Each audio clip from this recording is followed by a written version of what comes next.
நீங்க சில காணொளிகள் பேசும்பொழுதே நான் பார்த்துருக்கேன். அணில்கள் அப்படின்ற வார்த்தைய உபயோகிப்பீங்க. அதுக்கான அர்த்தம் என்ன சார்? ரொம்ப நாளா கேட்கணும்ன்ற இது. அணில்னா அது ஒண்ணும் கிடையாது. அணில்ங்கிறது ஒரு நல்ல ஒரு ஒரு ஒரு விலங்கினம்.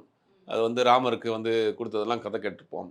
இப்ப என்ன பண்றாருன்னா, இந்த அணில் வார்த்தை எப்படி வந்துச்சுன்னா, இந்த தலைவா படம் வந்துச்சு. தலைவா படம் வந்தப்ப டைம் டூ த லீடுன்னு அந்த கீழ அந்த கேப்ஷன் போட்டாங்க.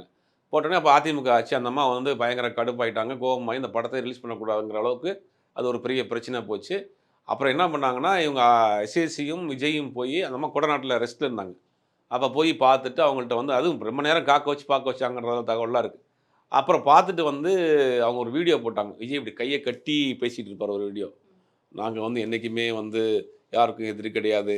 இந்த ஆட்சிக்கு எப்படி நாங்க ஒரு அணில் உதவுன மாரி நாங்க உதவுவோம் அப்படின்னாரு. ஓகே. அதுலருந்து தான் இவருக்கு அணில் என்று பெயர் வந்தது. அணில் பெயருக்கான காரணம். அந்த அந்த அம்மாவுடைய ஆட்சிக்கு அணில் மாரி உதவி பண்ணவர் தான் இவரு. அப்படின்னு அவரே சொன்னதுனால தான் அவர் அதிலிருந்து அணில் என்று அழைக்கப்படுகிறார்.